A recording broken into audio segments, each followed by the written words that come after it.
Cuaca ekstrem turut melanda kota Mataram, Nusa Tenggara Barat. Belasan rumah dan juga penangkaran penyu rusak akibat diterjang ombak dan juga angin kencang.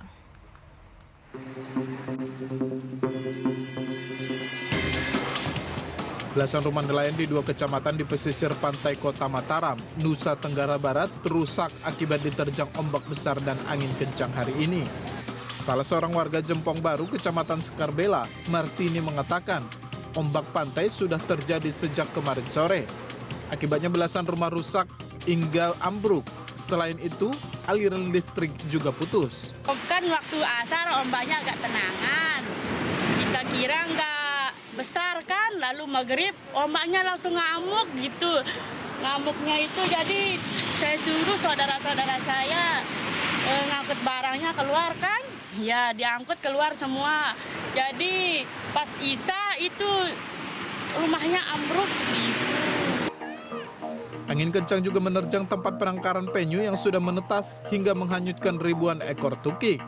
Kepala Pelaksana Badan Penanggulangan Bencana Daerah Kota Mataram, Mahfudin Nur mengatakan, dari hasil pendataan sementara jumlah rumah rusak berat, sedang hingga ringan sebanyak 15 unit. Yang tersebar di dua kecamatan di Kota Mataram, yakni Kecamatan Ampenan dan Kecamatan Sekarbela. Dari kondisi itu telah terdampak hampir 9 km garis pantai kita yang ada di Kota Mataram, mulai dari Kecamatan Ampenan, Kecamatan Sekarbela, dan Ujung Bintaro sampai dengan Pantai Gading. Itu berdampak akibat terjangan ombak gelombang pasang. Kerusakannya Pak mungkin? Kerusakan dari hasil asesmen kita adalah sekitar 15 rumah yang kategori ada yang rusak berat, ada yang rusak ringan, ada yang rusak sedang. Dari 15 rumah itu ada sekitar 30 jiwa yang harus kita evakuasi sementara berada pada rumah-rumah keluarga terdekat.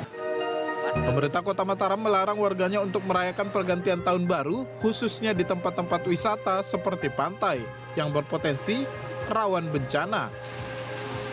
Pihaknya akan melakukan patroli gabungan saat pergantian tahun baru mendatang. M. Awaludin, Mataram, Nusa Tenggara Barat.